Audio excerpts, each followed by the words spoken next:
Okay, ಗುಂಡಿನ ಚಕಮಕಿಯಲ್ಲಿ 10 ಬಂಡುಕೋರರ ಹತ್ಯೆ ಅಂತ ಬರ್ತಾ ಇದೆ ಮಾಹಿತಿ. ಮಣಿಪುರದ ಚಾಂಡೆಲ್ ಜಿಲ್ಲೆಯಲ್ಲಿ ಆಪರೇಷನ್ ನಡೆದಿದೆ. ಇಂಡೋ ಮ್ಯಾನ್ಮಾರ್ ಗಡಿಗೆ ಸಮೀಪ ಇರತಕ್ಕಂಥ ಚಾಂಡೆಲ್ ಇದು ಬಂಡುಕೋರರು, ಉಗ್ರರಲ್ಲ. ಬೃಹತ್ ಪ್ರಮಾಣದ ಶಸ್ತ್ರಾಸ್ತ್ರ ಮತ್ತು ಮದ್ದುಗುಂಡನ ವಶಕ್ಕೆ ಪಡೆಯಲಾಗಿದೆ.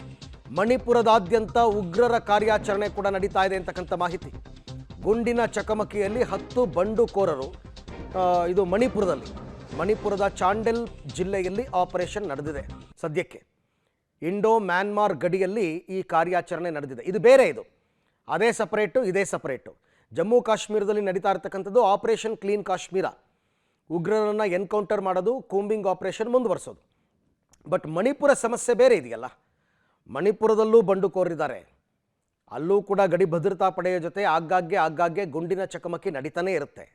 ಈಗಲೂ ಕೂಡ 10 ಬಂಡುಕೋರರನ್ನು ಹತ್ಯೆ ಮಾಡಿದ್ದಾರೆ ಅಂತಕ್ಕಂಥ ಮಾಹಿತಿ ಸದ್ಯಕ್ಕೆ ಲಭ್ಯವಾಗ್ತಾ ಇದೆ.